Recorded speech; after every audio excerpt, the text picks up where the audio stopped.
नमस्कार. मी ज्योती जोशी लव्हाळी या माझ्या यूट्यूब चॅनलवरती सगळ्यांचं स्वागत करत आहे. आज मी 2-3 वेगळ्या वेगळ्या प्रकारची स्फुटं वाचणार आहे. पहिल्याचं नाव आहे 59 वर्षांनंतर. कसंबसं तरी तिने सकाळचं आटपलं. रात्रभर झोप कुठे उडून गेली होती तिला कळेना. मरगळलेली होती. सीडीवर घोळत असलेलं पिया घर आये आज एकदम तिला दुल्हन करून गेलं. त्याची आठवण अनावरपणे तिने अंगावर ल्याली. कपाटात अजून एकच काश्मीरी स्वेटर त्याचा फार आवडता लटकत होता हँगरवर. क्षणाचाही विचार न करता तिनं तो अंगावर चढवला, बाहेरच्या थंडीचा काटा काढण्यासाठी. पण त्याच्या स्पर्शाची ऊब तिला जाणवलीच नाही. ना त्याचं आफ्टरशेव अंगावर रेंगाळलं. त्यानं हौसेने आणलेली हिऱ्याची कुडी, अंगठी, सोन्याचा गोप सारं तिनं हट्टाने माळलं. तरी तो साज मनाच्या आरशात उमटलाच नाही. ती लंकेची पार्वतीच राहिली. त्याच्यासाठी आवर्जून ती पेंटिंग करायला बसली.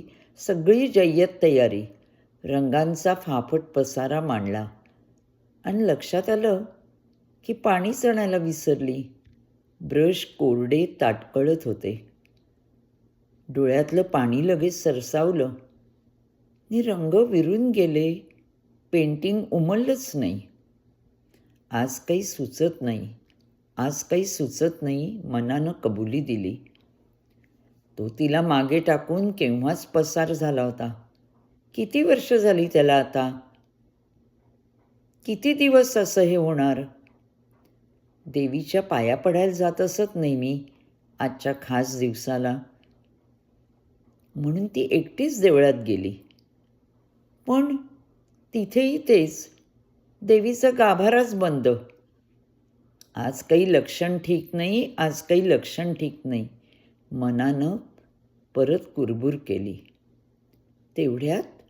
तेवढ्यात खिडकीतून झरोक्यातून उन्हाची तिरीप देवीच्या मुखावर परावर्तित होऊन थेट तिच्या डोळ्यात सामावली. कॅलेंडरवरची पानं 2 दिवस पुढेच सरकली. प्रसन्न होऊन ती देवळातून बाहेर पडली.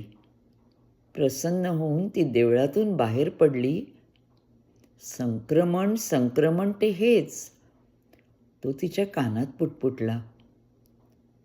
आणि एकापुढे एक पावलं टाकीत ती पुढे चालत राहिली.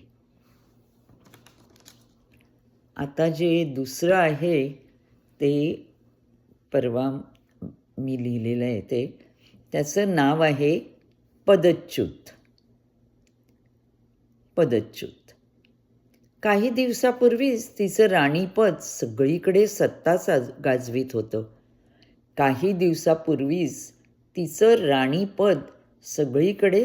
चालवत होतं. गरजत होतं. दागिने तिच्या अंगावर नखशिखांत लखलखत होते. पावलाजवळचे लपवलेले नजराणे ती आल्या गेल्याला बहाल करत होती सढळ हाताने.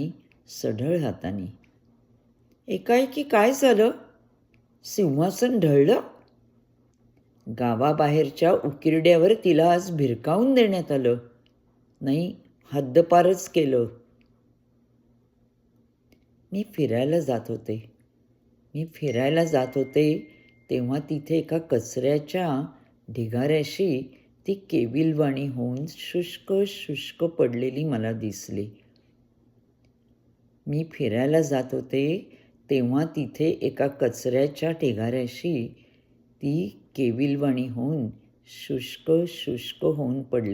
दिसली. शेजारी पाटी होती मोठ्या अक्षरात, येथे ख्रिसमस ट्रीज टाकू नयेत. आता आणखीन मी 2 छोटी छोटी स्फुटं वाचते. ते रुमीची आहेत.